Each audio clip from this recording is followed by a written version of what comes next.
Well, we are working our way through Nehemiah, and this summer we picked a few of the smaller Old Testament books to sort of get those under our belt because you guys wanted to learn some of the Old Testament books, so that's why we did that. So Matthias taught through Ezra, a fantastic book, and now Nehemiah, the book on leadership.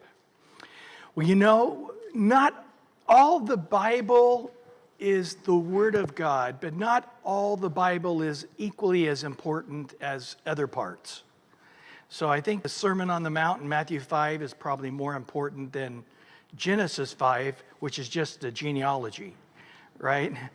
And so here again, we're teaching through Nehemiah, but we teach right through it. So that, you know, that's the thing is that when you hit genealogies and you hit things like we're tonight, these lists of names, it again lets us know the historicity of the Bible. The Bible is a historical document. And if it was just a bunch of myths and stuff, they wouldn't give you pages and pages and pages and pages of names that can be verified or unverified. And there was a season those names were incredibly important, especially up to the time of the Messiah.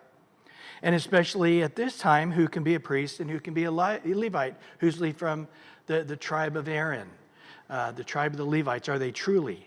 And that was important to have a temple again, as they did during the time of Christ. But now 70 A.D., Titus came up from Rome, destroyed Jerusalem. All of these records are now gone. And remember Ezra and then also Nehemiah, they took the records. There were some guys claiming to be Levites, some guys claiming to be priests of the tribe of Aaron, and the genealogies proved it out that they weren't. They said, hey, you can't serve here because you're not there. So today that could not be done. So the Antichrist, it's weird when you go to Israel because the Jews will tell you exactly what they would do in accepting the Messiah if he were to come, and they perfectly described the Antichrist. And it just puts chills right up on the back of your neck because they fully believe the Messiah will bring them back into the temple, which we know that's exactly what the Antichrist is going to do. In the middle of the tribulation period, he sets upon the mercy seat in the Holy of Holies and claims himself to be God. And at that point, the Jews' eyes are open and they reject him. But anyway, the stage is being set now. And of course, it can't be a legitimate temple with legitimate Levites and sons of Aaron because those genealogies have been destroyed. But to this point, especially Jesus proving his lineage of the tribe of Judah to be the Messiah of the tribe of Judah, that was very important. But after the Messiah, it's really not important anymore for the prophecies to be fulfilled. So we've been in Nehemiah. The walls got built in 52 days. Amazing. The people saying, read us the Bible. We want to know the scriptures. And they kept reading them hours a day, 6 hours a day reading. And then eventually they hit a pattern where they would read the Bible for 3 hours a day, and then they would pray and repent and worship God for 3 hours a day. 6 hours of worship every single day. I don't know. It depends on where you're at with the Lord yourself, whether that sounds horrible or wonderful. Where I'm at right now, that sounds wonderful. I'd love to get up every morning, take my coffee, watch a little news, and then go out and all this crowds of passionate people just hungering to hear the Bible read for 3 hours and then sit around and discuss it with each other and pray about it and worship and cry and repent. And oh man, that just sounds heavenly to me. But there's times in my life when it's like, oh man, 30 minutes is too much. Hopefully we'll all get to that place where we're passionate and stay passionate for the Lord. But they're in the midst of the revival, and now they're reaping their rewards of revival. As Chuck Smith used to always say, they're under the spout where the blessings flow out. That's where you want to live, right under God's spout, where the blessings flow out. And that's where they were. And so they need to get down to some practical business before they dedicate the temple. We'll see at the end of chapter 12 here. So practically, they have the city with walls, but nobody wanting to live in the city. So at this point, the city has been being used as a garbage dump. It's been in horrible conditions for almost, well over 100 years, probably close to 200 years. It's just been nothing. It's just been a trashed ruins, if you would. Now they got the walls, but that's it. They don't really have but a few buildings inside. It seems like they have a swap meet that's going on inside the gates on a regular basis. The Temple Mount area isn't even usable. They're all way over by the refuse gate is where there's a flat area. It seems like that's all they're using, and that's where the people have been worshiping and hearing the word and talking it all. Not in the Temple Mount area. It doesn't even seem like it's usable. And so they're saying, hey, it's not a great place to live right now, but we need people that would do it. And there weren't enough people willing to do it, so they had to cast lots. In verse 1, now the leaders of the people who dwelt at Jerusalem and the rest of the people cast lots to bring 1 out of 10. As we get to the end, we're going to see it's about 50,000 people in this lottery system. And 1 out of 10, about 5,000 people, would eventually win the lottery in a negative way. It's like, I don't want to win the lottery. I don't want to live inside Jerusalem. I want to go back to my farm and live in the country and enjoy living out on the farm. But 1 out of 10 they had to dwell in Jerusalem, in the holy city. Isn't that crazy? The holy city, nobody wants to live there. And 9/10 could go back and dwell in any cities or towns or, live in the country. And so in verse 2, though, it says there were a group of people that volunteered, and the people blessed all the men who willingly offered themselves to dwell at Jerusalem. So there were a group of men. Interesting, they were the leaders from each of the tribes. A lot of them were leaders of Benjamin and Judah who didn't want to live there either. They just knew that they needed leadership if the city was to succeed. And they said, I don't want to do this, but I must do this to be a responsible leader.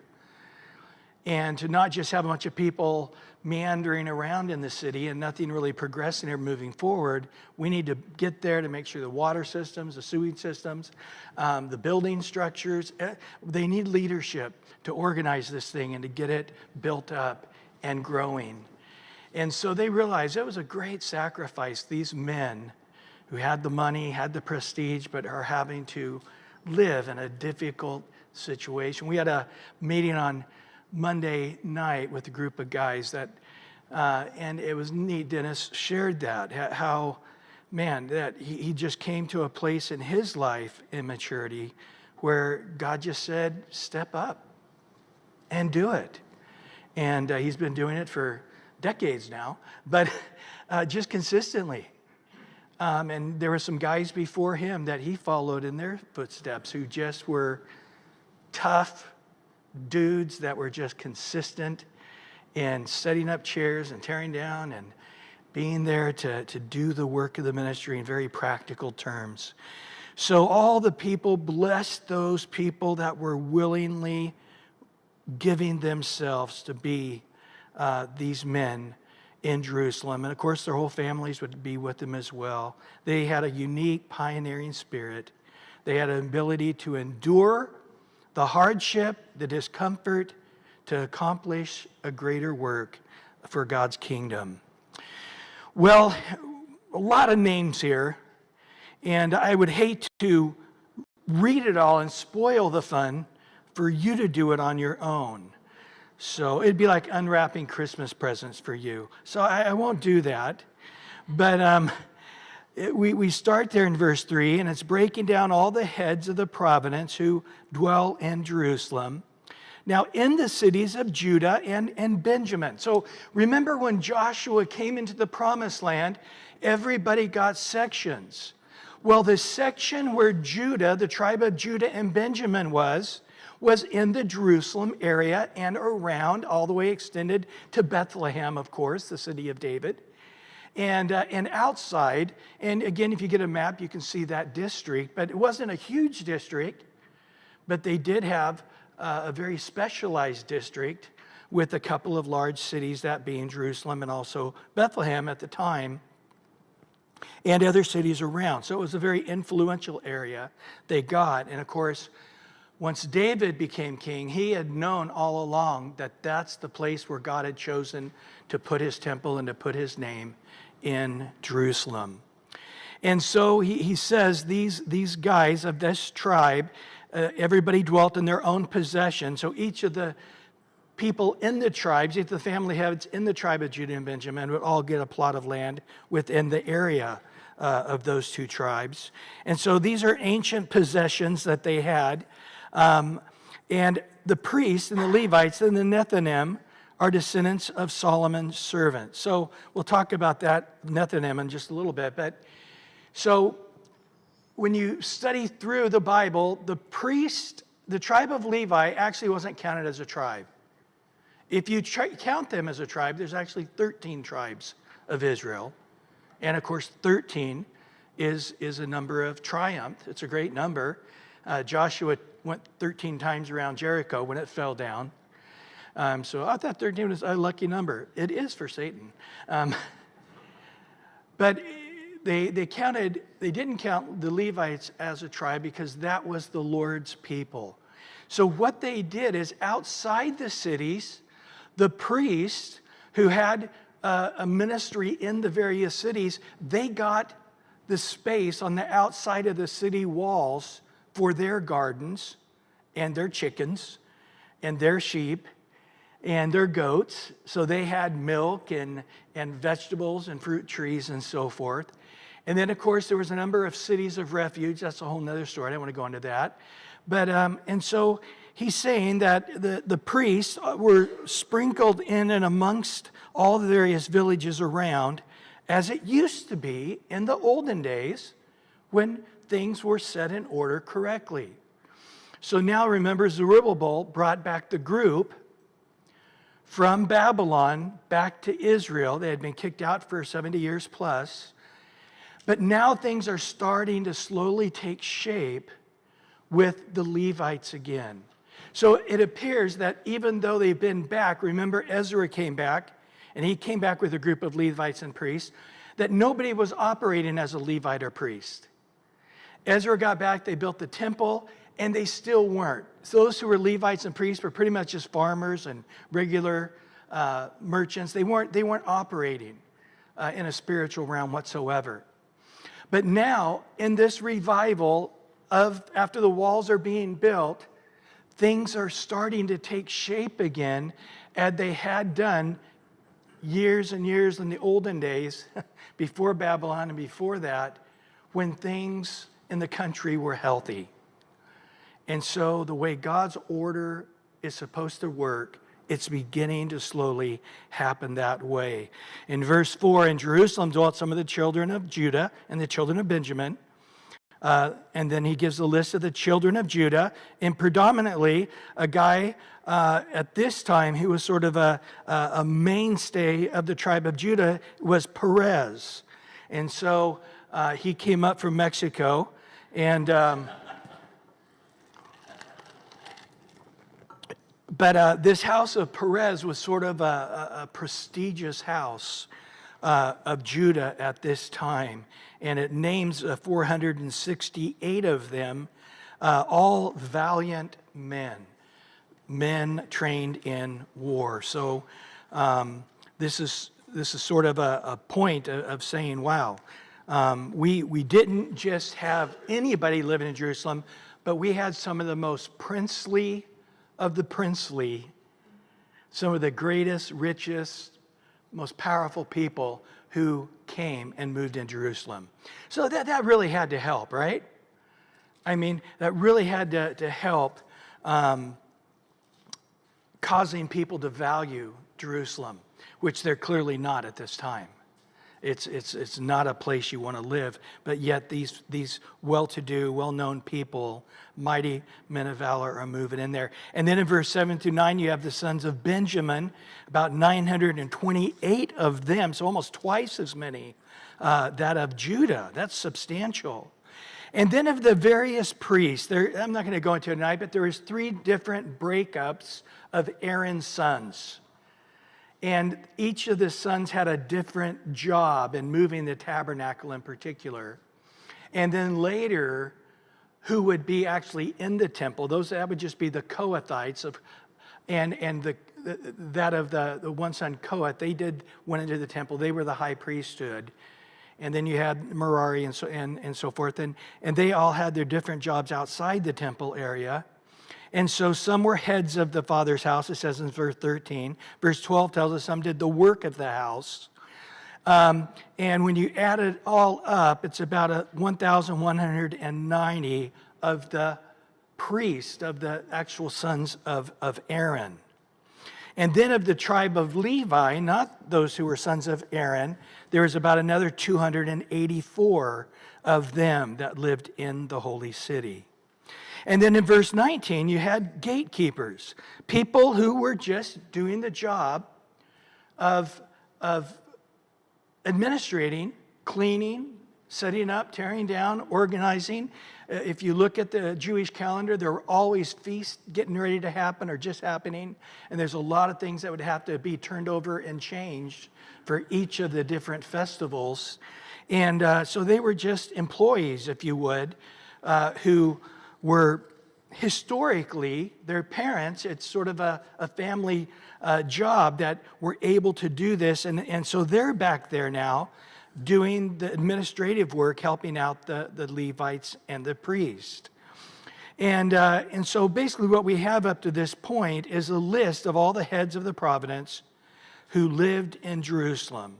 An extensive list including tribal leaders of Judah and Benjamin, military men, priests, Levites, gatekeepers, civil leaders, royal servants, and all these notable men and their families took the lead by choosing to settle in Jerusalem, setting a good example for all of God's people. And then outside of that, you had people that weren't living directly in Jerusalem, but right outside of Jerusalem, other priests and Levites.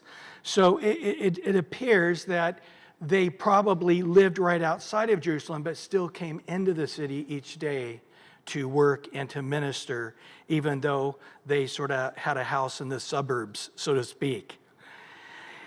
And it says in verse 21, now the Nethinim dwelt at Ophel, and it gives the names of these guys. Now, the Nethinim is sort of a new name given referring back to the Gibeonites. Do you guys remember the Gibeonites? Joshua chapter 9. Joshua, rather than inquiring of the Lord, just made the decision. You had this group of people that said, we traveled from another country way far away, and look at our food, it's all molded, and look at we're all dusty. But they were really just on the other side of the hill. And they talked Joshua into making a covenant with the Gibeonite people they lied to them, saying, we live a long, long way outside the promised land. We want to make a covenant that we always have favor with each other. And Joshua made the covenant, made the vow. We just talked about this, didn't we? Where the children of Israel made a vow, made a covenant, and Jesus said, don't do it, but if you do it, boy, you got to make your yes, yes, and your no, no, you can't get out of it. And so when Joshua knew he was tricked, God said, you got to keep your vow. And Joshua said, okay, I'm going to put a little footnote on our relationship. From now on, you're our servants to the priest. You go cut all the wood up, chop the wood up, carry the wood for them to burn the sacrifices and also bring the water. And the Gibeonites are like, okay. Well, what ended up happening is these Gentiles ended up being like a part of the priesthood. The area Ophel is another name for the city where David lived. It was the ancient name. which became where David put the palace. Today, when we go to Israel, we go to the southern steps. And right there in that area and right below is where David had his house, which is the area of Ophel, overlooking the Kidron Valley and then looking at the Mount of Olives. It was a very prestigious place. Of course, at this time, all of Jerusalem's just a broken down ruins. It's not the place of the palace, right? It's just a place where there's a pile of rocks. But these Gibeonites knew exactly what they were doing. They went, they got a location near the temple, so they didn't have to travel as far. But they also took over the ancient site of David's palace. Look at these guys. Envious position they ended up in. Their whole job was to be where every Jew wanted to be, in the temple. David said, if I had a second choice from being king, actually it's my first choice, rather than being king, I would like God to make me a bird, and I could just build a nest and live right there in the temple. And so these Gibeonites really were quite an interesting group of people who end up living in a very prestigious area and with an envious job. Well, in verse 22, now the overseers of the Levites of Jerusalem, and he gives the name of who they are, Uzi and so forth, and the singers in charge of the service of the house of God. Now, if you study back in the law, you won't find Moses in the law making singers for the temple or the tabernacle. This was something David did. David instituted a whole nother priesthood, if you would. It wasn't of a certain people or a certain tribe. It was just anybody who wanted to join the band, join the orchestra, join the choir. And then he had certain people that became professionals at that. You might remember in the Psalms, there's 150 of them. 75 of them David wrote, but the other half of them were written by Asaph, who was just the choir director for David. And from Asaph, his children and his family members end up being this very musical group of people. And so if you would, it's not just the glory of the tabernacle, it's not just the glory of the temple that Solomon built, but it's the glory that goes back to the time of King David, when the tabernacle was there. But even though the temple wasn't built when David was alive, he had put together this elaborate orchestra and choir, and it hasn't been around for hundreds of years, but it's coming back. So things aren't just coming back in a limping way. They're coming back to their fullness of the glory. This is what it's saying. Now, you say, well, who paid for the singers? We know the tithes are for the priests and stuff. Well, interesting enough, King, the Medo-Persian Empire, Artaxerxes, evidently via Nehemiah, or maybe Nehemiah had the choir come to Zusha and sing. I don't know. But the king took it on as one of his charities. Look there at verse 23. For it was the king's command concerning them that certain portions should be for the singers, a quota day by day. So, you know, people today who are wealthy, they support the arts, right? And they'll support the city orchestra or some other area of the arts. And that's a pretty prestigious thing to do. You get special banquets and whatever. So the king evidently had a nonprofit organization, and part of that nonprofit organization was supporting the arts. And in various regions, I guess, maybe of the world, since he was the world conqueror of that time. But in particular, he supported the arts of Jerusalem. Interesting, isn't it? And he got one of the guys from his nonprofit organization to live there in Jerusalem to oversee this for the king. And he gives the guy's name there in verse 24. And he says he was the king's deputy in all the matters concerning the people. So he made sure all of these singers were supported and that their music interests continued to grow and grow. Now, of course, those living in Judah was substantial, so you have to have a place where you can have fruit and vegetables and milk and eggs and so forth. So these wealthy people that lived in Judah also had gardens, if you would, or ranches or farms outside of Jerusalem to make sure that they had a continual flow of food and vegetables and so forth while living in Jerusalem. So that was just part of living in a big city, is you still had to have agriculture shipped to you in order to survive, unless you were to buy it, and that probably would be even more expensive than the rich people could handle. They had to produce their own. And then verse 31, there to verse 36, the children of Benjamin, list them, and some of the Judean divisions of the Levites were in Benjamin. So at this particular time, when it came to the Levites, and you had some living in the area of Benjamin and some in the area of Judah, and they were operating as one unit. The tribe of Benjamin and Judah were really not two separate groups. They really operated as one group. Well, we come now to chapter 12. And here, these are the priests and the Levites who came up with Zerubbabel. So now he's saying, let's recognize not only those who were the pioneers who came with Zerubbabel. Remember that first a group that came with Zerubbabel? What did they come when they came back to Israel?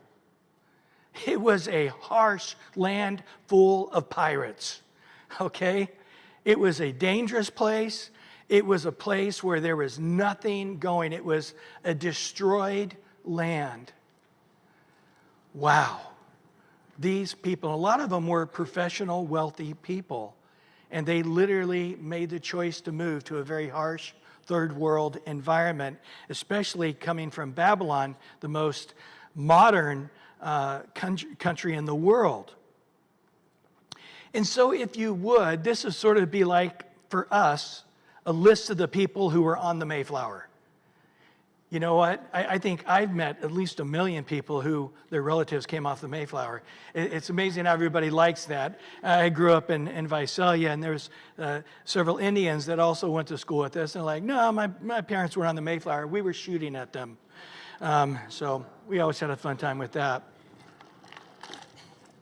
But this is what they're saying is, hey, some of these guys that it's in their blood. Their great-grandparents were pioneers, and they came to this harsh land and living in hardship and danger and discomfort. And now we proudly step up and give honor to our lineage by ourselves living in Jerusalem in a difficult place. And these are the heads of the priests and the brethren in the days of Joshua. So he's going back, talking about the priests and some of the Levites who also came with that first group with Zerubbabel. And then there's a list of other groups of Levites at various times that came with Ezra and afterwards. And you might remember that as we looked at the end of Ezra, which was 60 years apart between Zerubbabel and Ezra. And then a few decades before Nehemiah came to build the wall. And Jehoiakim, you might remember his name. Well, then we come to verse 22. And now we have, during the reign of Darius the Persian, a record that was kept of the Levites and the priests who had been heads of their fathers' houses in those days. And then it's going to keep going. It's going to say, and these are the sons of Levi of the heads of the fathers and houses in those days. And then it mentions there that they are, during those days, during the time of Ezra, they started needing gatekeepers in particular to watch, to guard the storerooms of the gates. Remember what the storerooms? That was where the extra tithes and offerings came. It was God's desire that there would be a buildup of finances. So when there was a hard time in the land and not as much tithe came in, the Levites wouldn't have to leave. They wouldn't have to say, hey, we got to lay off half of you priests and half of you Levites got to go find a job somewhere. You can't serve here in the temple because there's not enough tithe coming in. So God wanted a storehouse full of money so when they hit lean times, they would still be supported. So they needed somebody to guard the vault, so to speak, which is a good thing.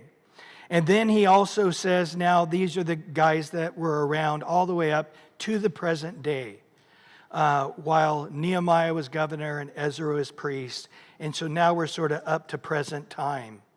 So in verse 27, now we're at present time. Now, that's what it says, verse 27. Now, at the dedication of the wall of Jerusalem, they sought out the Levites in all their places to bring them to Jerusalem to celebrate the dedication with gladness, both of thanksgiving and singing with cymbals and stringed instruments and harps.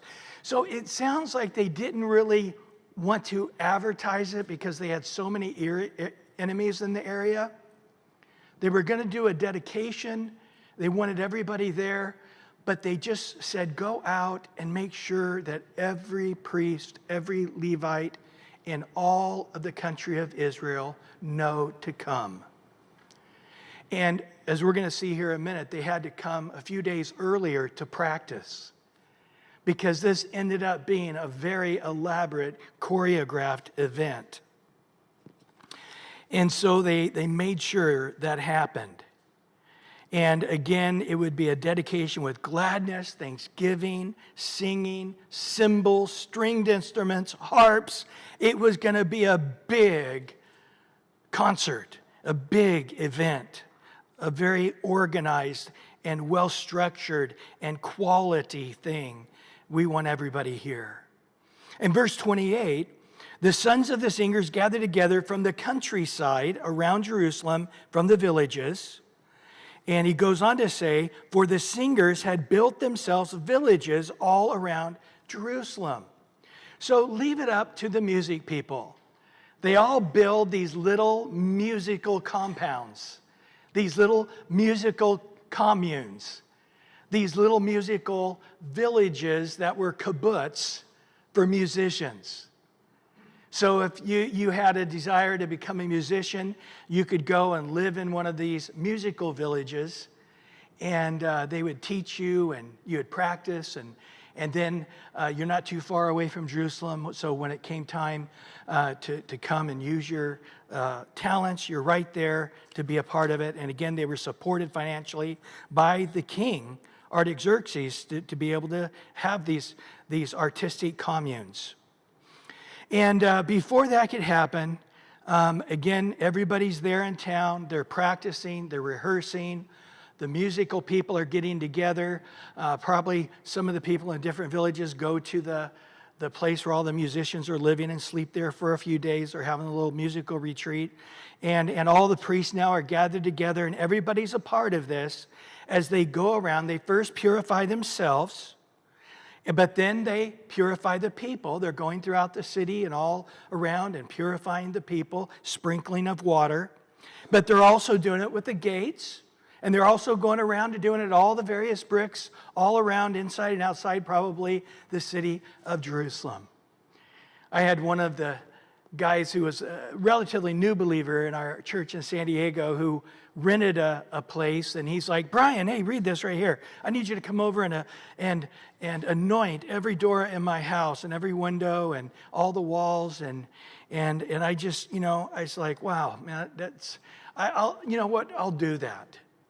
And I came and I did it, and I prayed all over his house, and he'd be a blessing, and he did. He had a great home fellowship. It was great. But then he told people about that. And so then I had literally 5 people calling going, hey, I need you to come to my, and I'm like, okay, I need like 4 full-time staff just to go anoint doors and walls in people's houses. Sorry, I should have never done that to begin with. I really opened a Pandora's box there. But I'll be it unto you according to your faith. I've just told people, just do it yourself. I'm with you in spirit. Well, in verse 31, so I brought the leaders of Judah on the wall and appointed 2 large thanksgiving choirs. One went to the right hand on the wall towards the refuse gate, and we'll see in a minute. Another group went to the left.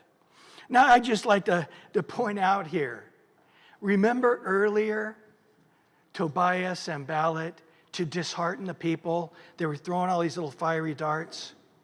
Do you remember one of them was, if foxes try to jump over the walls that are built so far, their little tiny bodies would knock the whole wall down. Do you guys remember that? Because they were using substandard material. These were not builders. These were just regular people.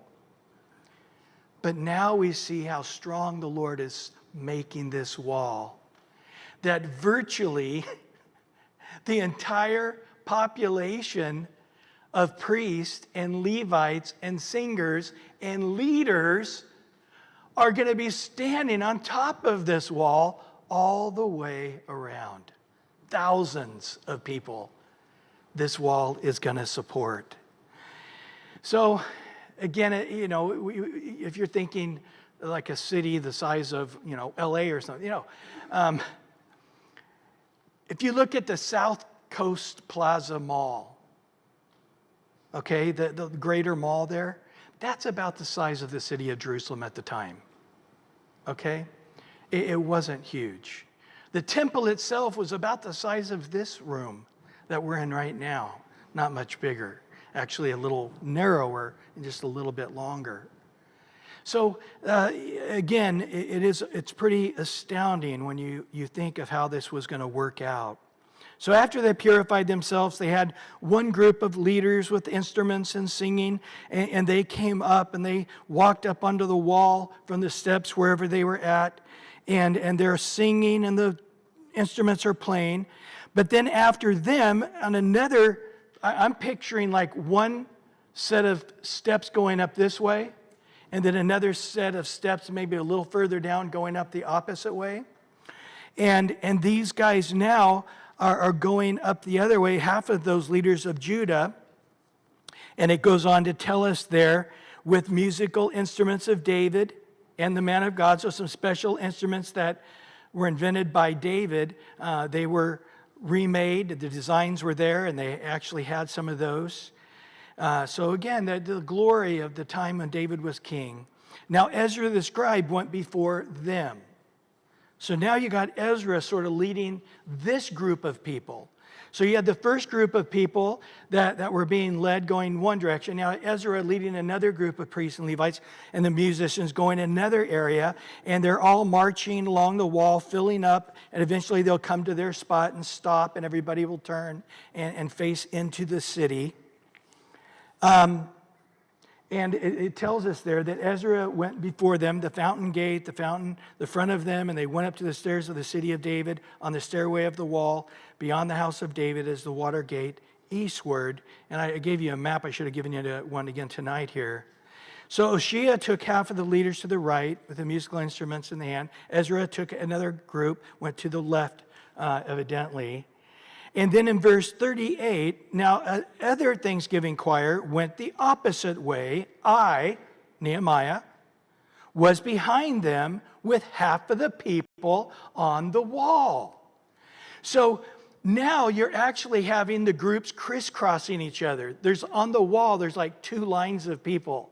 So as one group is marching that way, another group came up from the opposite way, and they're passing each other. Like, you can imagine people with trumpets, and they both have trumpets, and they're passing each other, and singers are all singing different parts, and now they're passing each other. And so it looks like there's going to eventually, they're going to spread out. But while they're doing this, you really need a heavenly look. I mean, this was for the Lord.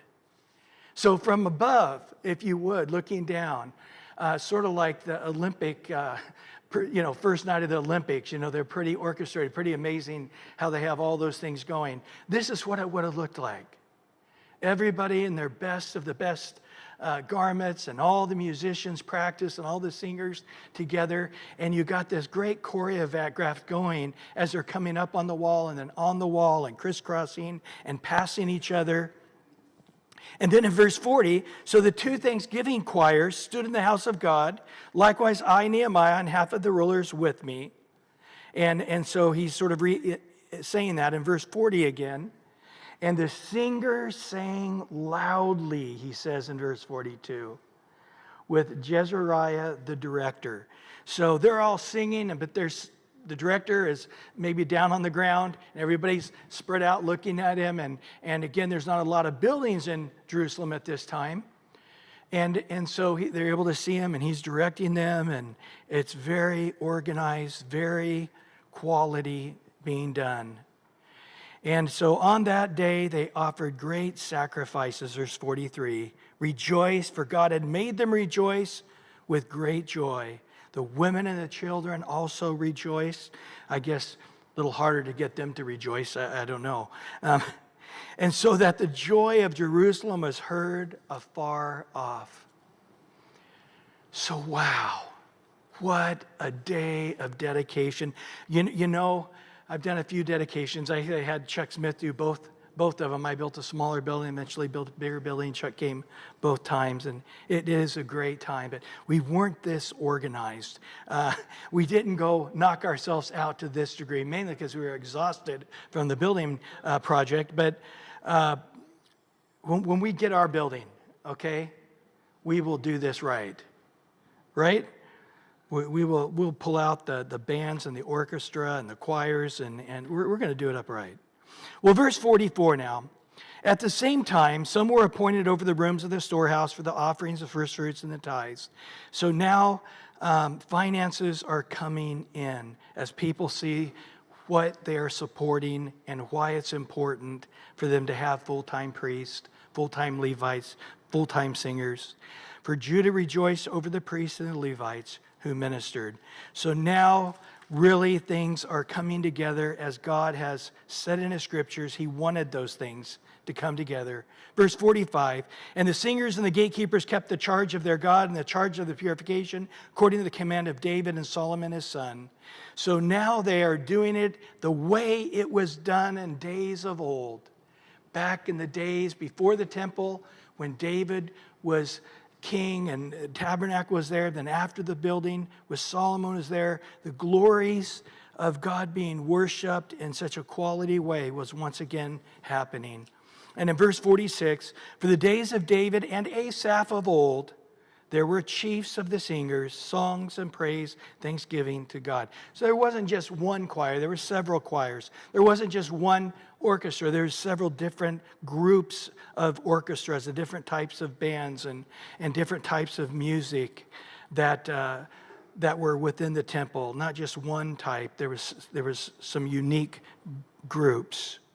And in verse 47, now in the days of Zerubbabel, in the days of Nehemiah, all Israel gave the portion for the singers and the gatekeepers, a portion of it for each day. And they also consecrated holy things for the Levites. The Levites consecrated them for the children of Aaron. So it started back when Zerubbabel first came back, limping along. And Ezra, it sort of kicked in to a different degree. But now things are really working. And we are really now at the end, as we're coming to the end of Nehemiah, really at the end of the historical chronological time of the Old Testament. We have Esther, which is really the final book of the history, but that really is within the time period of this and even before. So what do we learn from these two chapters here tonight? One, I think that when we have complete revival, when we are turned to the Bible, when we are hungry for the Word of God as these people were, and then they pray through the Word of God, and God is speaking to them and they're responding to that, there's an amazing revival that can happen. There's a guy years ago who was an African who couldn't quite speak English right, and he kept talking about the revival they were having. And when he finally realized what he was saying, he goes, no, that's what it was. It was a revival. We fell back in love with the Bible again, and then we saw the mighty move of God. And this is exactly what we see here, isn't it? A revival. They got back to the Word and responded to God's voice, and awesome. Secondly, God loves it when we sing. I mean, this is sort of something we're seeing here. It's just the great joy and celebration and God moving mightily within those singers when they have this true heart of worship to Him. So I just say to you, make a joyful noise. You can't sing very good? Make a joyful noise. It's just as good. Number 3, be faithful in your giving, in tithes, and above that, in your offerings. Number 4, when we purify and sanctify ourselves unto God in dedication to the great work He has done and He has done through us, He will bring us into a season of great joy. Amen.